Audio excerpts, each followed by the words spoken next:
Hey everyone, welcome back to Our Texas Homestead. Again, I'm Mike, this is Patty. Today we're going to be canning some Brussels sprouts. I know everybody thinks Brussels sprouts are horrible, green little balls of nothing. But the seasoning and stuff that she uses and the canning process actually makes them really good. So I'm going to let Patty take over and we'll show you what we do. So these are balsamic maple syrup Brussels sprouts. So to start with, I'm gonna start on the brine. So I have 4 cups of water in here. We're gonna add 2.5 cups of maple syrup.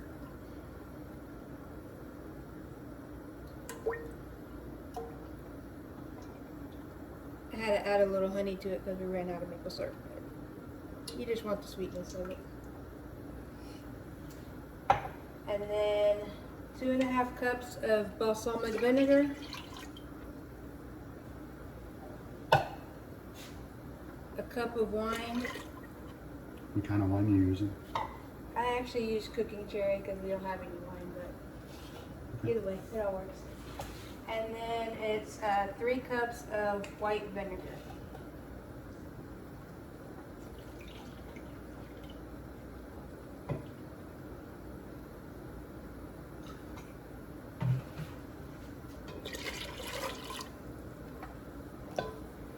And so while this is warming up, I got the water bath canner warming up because whenever you can something, you want hot jars, hot liquid, and hot water in your canner.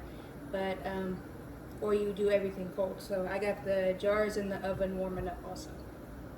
So we're actually going to take those out, and then we're going to come over here and start getting the jars set up.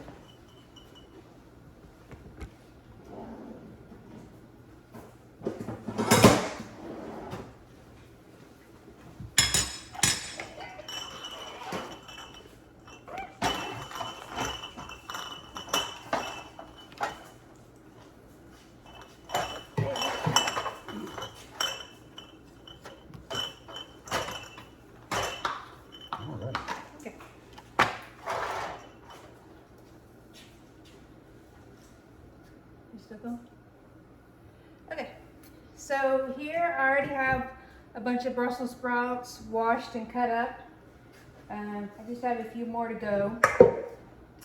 So I just cut the ends off, and I cut them in half so they fit in the jars better, but you can do them whole if you want. And then just peel off the little bit of layer on the outside, because that's usually where it's a little funky.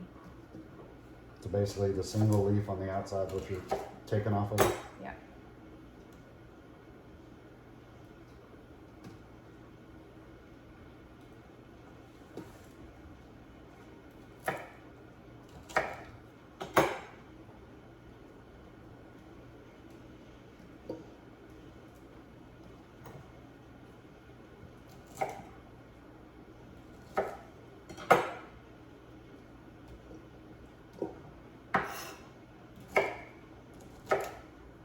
We'll have a list of ingredients and how-to on in the description for you, and that way you can see what all we use.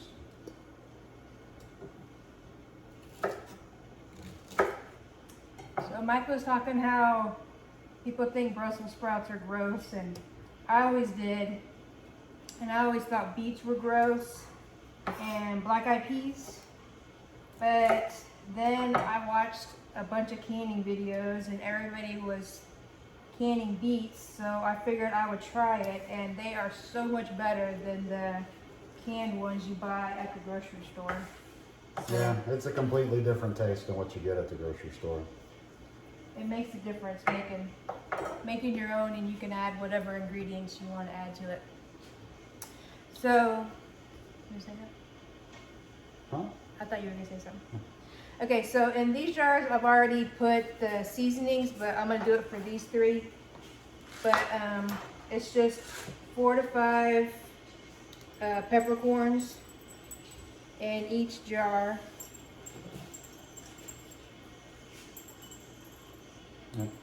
Whole black peppercorns.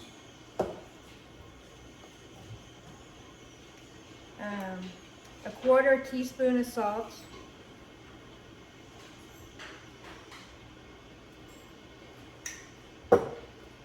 A pinch of red pepper flakes.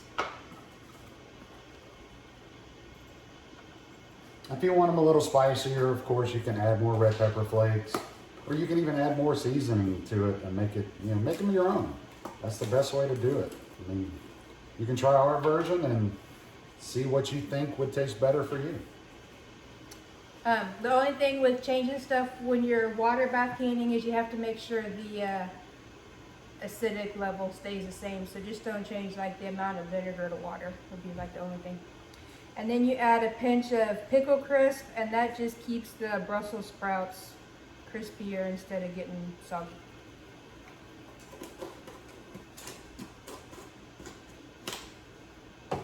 And so now you just start putting your Brussels sprouts in the jar, and you're gonna fill them up to like the bottom line, which is a 1-inch headspace.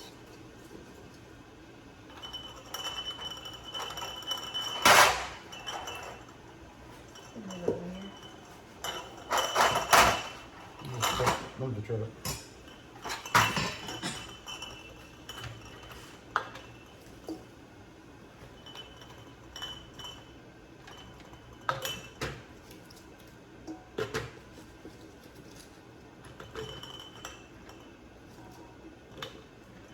If you don't have the little funnel here that actually helps, the little splash funnel, they actually help you out a lot. Just makes it where you don't have to be as careful, and it also helps keep your jar edges clean because everything is going actually inside the jar. Yeah, you definitely want to use it when you go to do the brine with that maple syrup in there. It'll make the rim all sticky, and then it won't seal right. Just need to be stirred or anything? Yeah, you can stir it.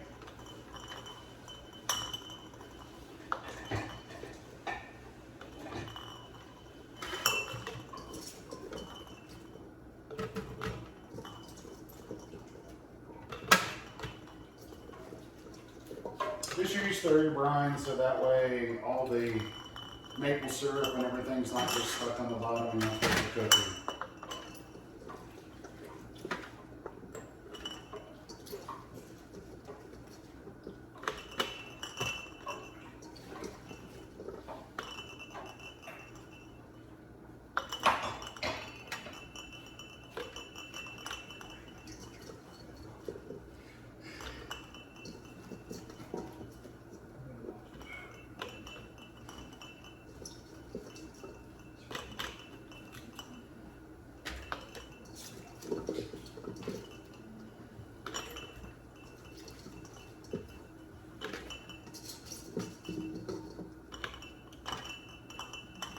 Brussels sprouts.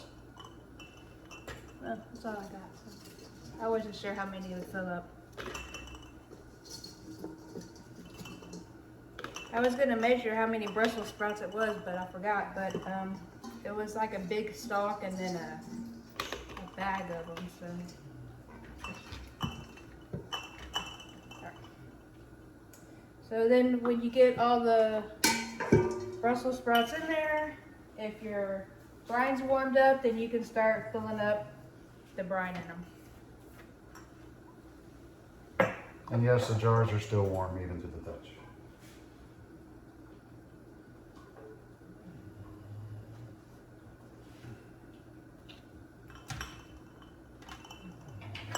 Like I said, you want to make sure you do have a 1-inch headspace, so that way you don't overfill the jars.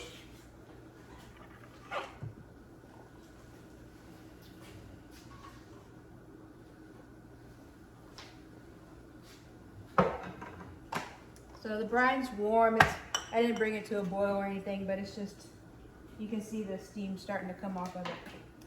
So now you just fill that up on top of the Brussels sprouts, and you still leave that 1-inch headspace.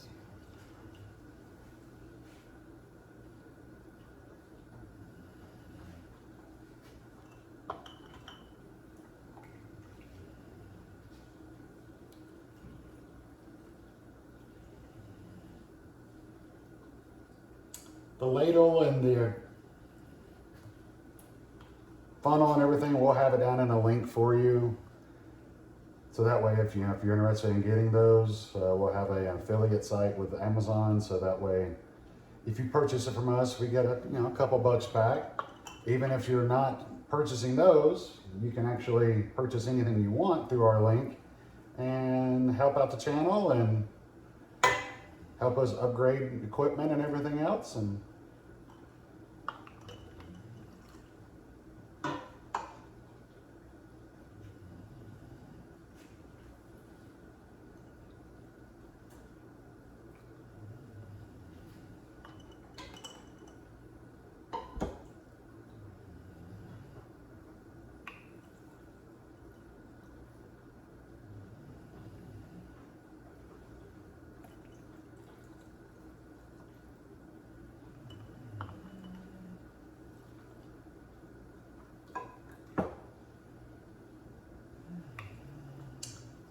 you have to throw the brine out if you have leftover.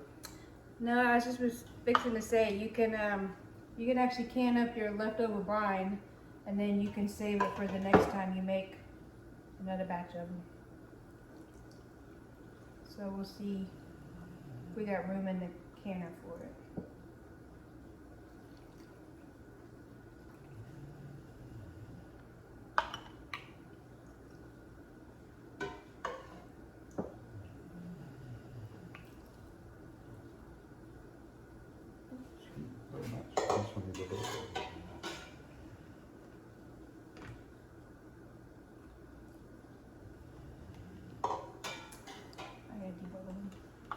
So once you get the brine in there, then you get, this comes with like a canning kit, and these little things will tell you like how much headspace, so that's like 1 inch, I'm guessing 3/4, a half, a quarter.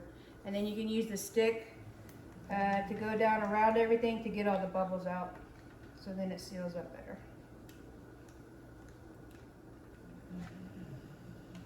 Helps get out bubbles, helps the vegetables or whatever you're canning lay in a little better. You'll actually see a lot of times you'll have to add more liquid, or could even have room to add more vegetables after you do this process.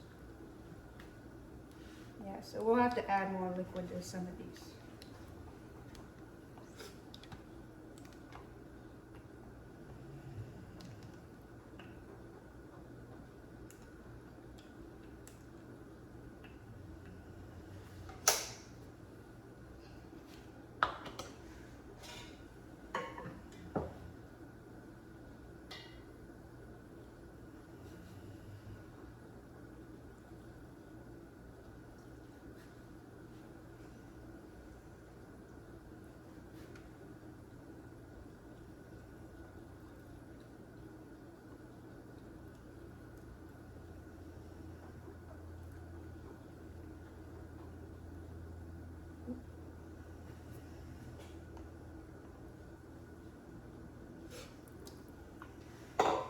Wash outside of that jar.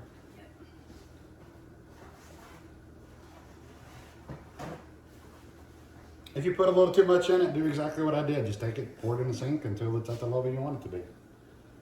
And then when you have them all filled up, you just take a little vinegar and a rag and you wipe around the outside to get any residue off, to make sure you get a good seal.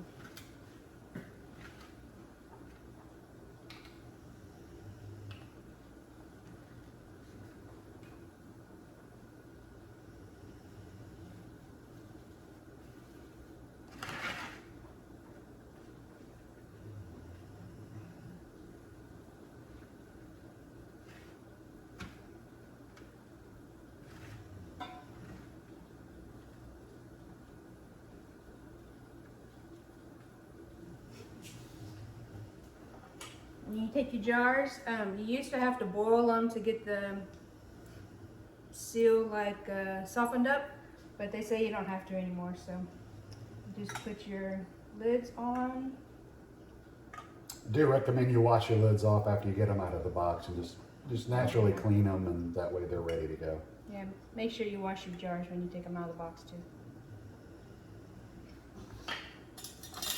And then you put the rings on, and you don't want the rings super tight, just like fingertip tight.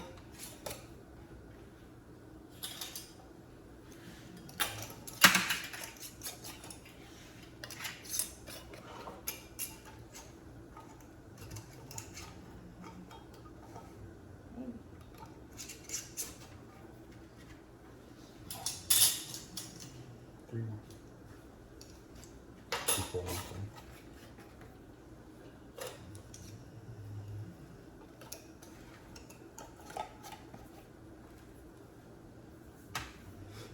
And then the canner's starting to steam, so we'll go over there and put the jars in them. I'll take you over. Leave those there.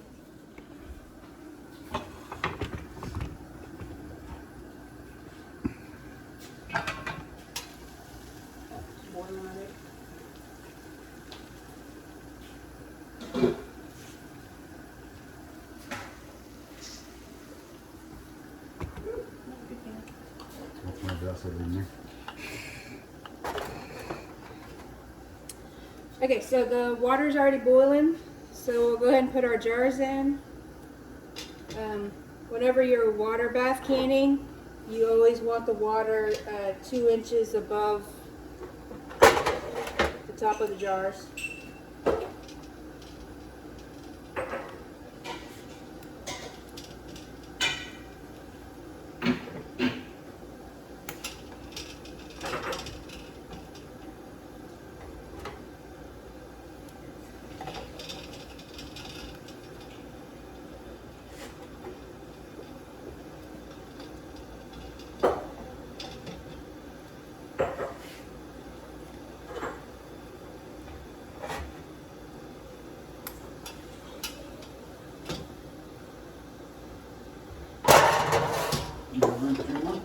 There's only one.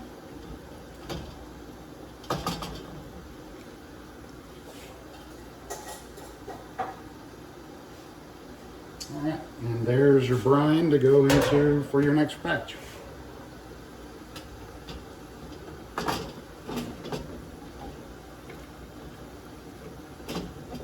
If it's too much, we'll just do it later. I guess we'll do that one later. Yeah. So then you put the lid back on.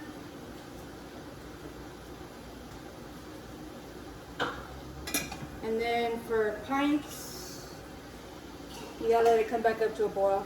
And then for pints, it needs to water bath for 10 minutes, and quarts, it'll water bath for 15 minutes. And brine wise, we had enough to probably can 4 or 5 more jars. You figure you're not using, this is one whole jar, but you've got your vegetables in there are going to take up your space, so you're going to have more for more. So instead of canning that, I'll probably just go buy another bag of Brussel sprouts, and then we'll have them all done. All right, and we're back. Okay, so they processed for 10 minutes, and then we've let them cool down for another 10 minutes, and now we're ready to take them out of the canner.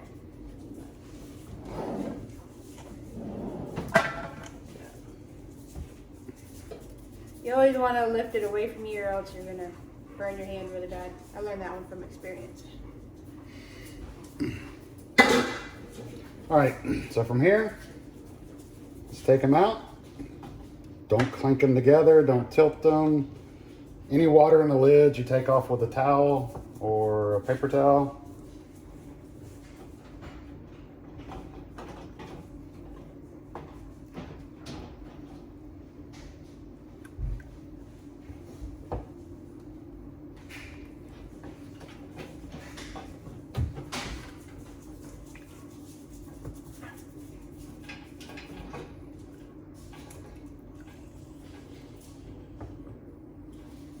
And so you always want to put this on either a towel, or I just always use a big wooden cutting board but you don't want to put it like right on your countertops, because either you could crack your countertops or the jars, because it'll be really hot with the salt holder. Yeah, if you have granite countertops, you can crack them. If you have Formica or something else, it may burn them. Leave nice little ring marks. We actually have ring marks on some of our cutting boards.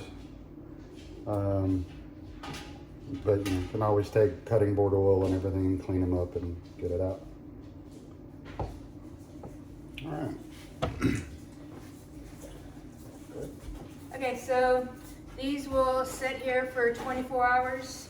In like 10-15 minutes, you'll start hearing pings where they're all sealing, and then you take the rings off tomorrow, and then make sure all your seals are good, and then they're ready to be put up in your pantry. And Ball says that their lids are good for 18 months, but people have stuff that are a lot older than that, so it all depends on what you feel like you want to do. Yeah, it's more what you're comfortable with on how long you want to keep them in your pantry, or you know, if your pantry's not at the temperature it's supposed to be. I mean, pantries are supposed to be, storage pantries are supposed to be at like 70 degrees or less.